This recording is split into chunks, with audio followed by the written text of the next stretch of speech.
This is in view of the Biswanath Municipality Waste Extraction Project.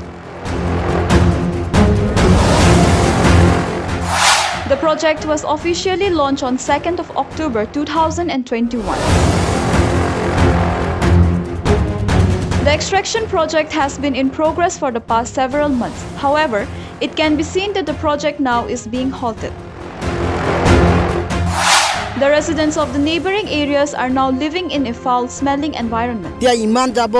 ইমান জাবৰ মানে একদম সব থেপা লগাই মানে পুৰা থেপাই আছে এটু ই হল নেকি আৰু এটু কদমনি গাঁও লেটৰা গাঁও হে বুলি কব এতিয়া মানুহে আমাক তেনেকাহে চিনাতি হৈ আছে এটা বেমাৰ আজাৰ আমাৰ হ'বই এতিয়া গৰম দিন অকণ আগত হৈ আছে বৰষুণ পৰিলে তো গন্ধটো উঠিব নাই ৰদ বৰষুণ পৰিলে শুকাই গলে গোটেইটো গন্ধটো উঠি আহে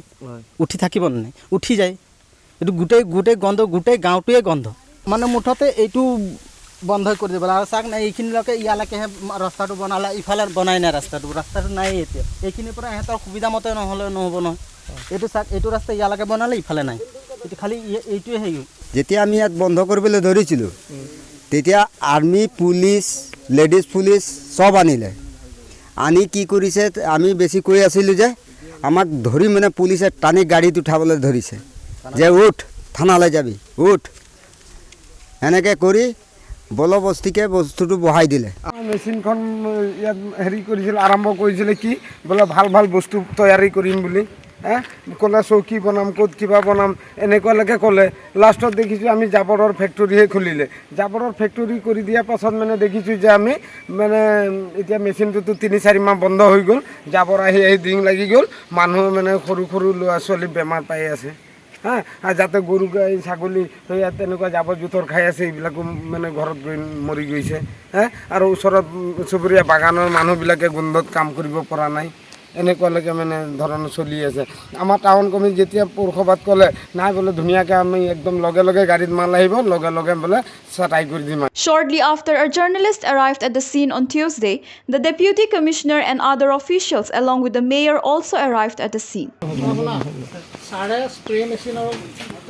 মেডিচিনটো দি দিব আপুনি ইহঁতক লগাই পেলাই স্প্ৰে মেচিন দি ডেইলি দুবাৰ জাবৰ ওপৰত স্প্ৰে কৰাব যাতে নাচি নহয় ওপৰত স্প্ৰে কৰাব আৰু টেংকি এটা লাগিব মানুহ লগাই কটাই দিব এই ফুলৰ ডেকাৰ লগত কৈ পেলাই লেবাৰ পঠিয়াই 200 বা 300 লিটাৰ টেংকি আৰু এইবোৰতে কিবা কিবি হৈছে এইবোৰ নিজে চাই দিব লাগে ভাবি হ'লেও ক'ব লাগে যে লেবাৰ পঠিয়াই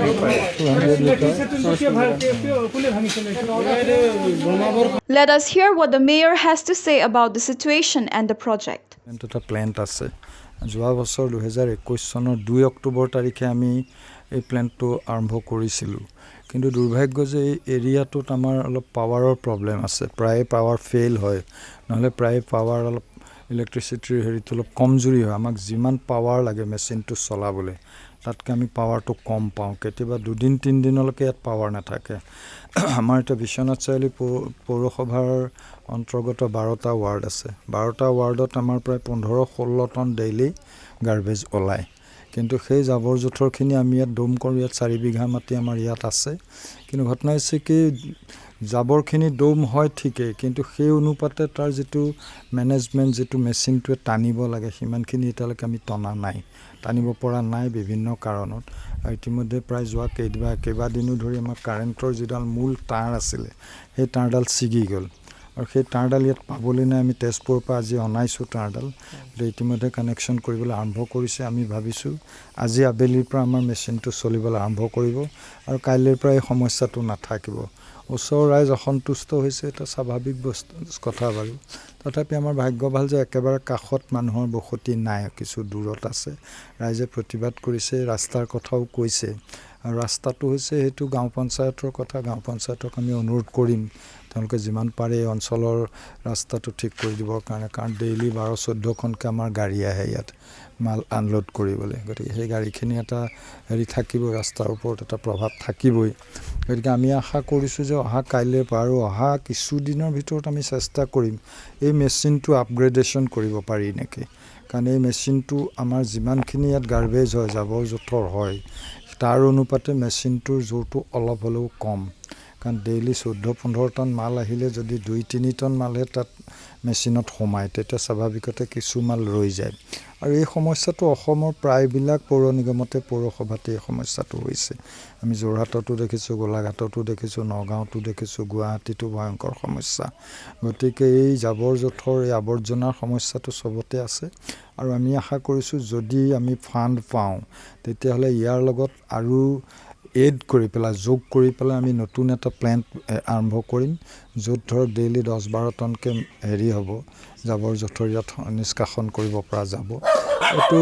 এনেইতো টোটেল গোটেই প্ৰজেক্টটো 2 কোটি মানৰ প্ৰজেক্ট মেচিনটোৱে প্ৰায় 80 লাখ 90 লাখ টকাৰ মেচিন এইটো প্লাছ এই গোটেই কেম্পাছটো বনোৱা হৈছে প্ৰায় 1 কোটি মান খৰচ হৈছে গতিকে মই জনাত মই অহাৰ আগতে মই যোৱা এপ্ৰিল মাহত মই পৌৰপতি হিচাপে আহিছোঁ গতিকে তাৰ আগত 2 বছৰ আচলতে ইয়াত ইলেক্টেড বডি নাছিলেই নিৰ্বাচন হোৱা নাছিলে কৰোণাৰ কাৰণে গতিকে 2020 চনৰ এপ্ৰিলৰ পৰা বিশ্বনাথ চাৰিআলিত পৌৰসভা নাই আৰু এই সময়ছোৱা চৰকাৰী বিষয়াসকলে এইটো চলাইছিলে গতিকে গোটেই কামখিনি সেই বিষয়াসকলৰ দিনতে হৈছিলে আৰু আমি আহি পেলাই ইয়াৰ দায়িত্ব লৈছোঁ কিন্তু দেখিছোঁ যে আমি আশা কৰা ধৰণে মেচিনটোৱে কাম কৰা নাই গতিকে আমি বিচাৰিছোঁ যে মেচিনটো আৰু জুৰি হওক আৰু আমি তাৰ কাৰণে যি কৰিব লাগে তাৰ লগত যদি কিবা যোগ কৰিব পাৰি নতুন কিবা মেচিন নতুন কিবা ছিষ্টেম যদি পাৰি সেইখিনি কৰি আমি অতি শীঘ্ৰে এই সমস্যাটো সমাধান কৰিব চেষ্টা কৰিম It remains to be seen what action the district administration and municipality takes in this regard in the future. Arvind Newars with Dibjyoti Nath from Biswanath Chariali report Biswanath Karbi Live.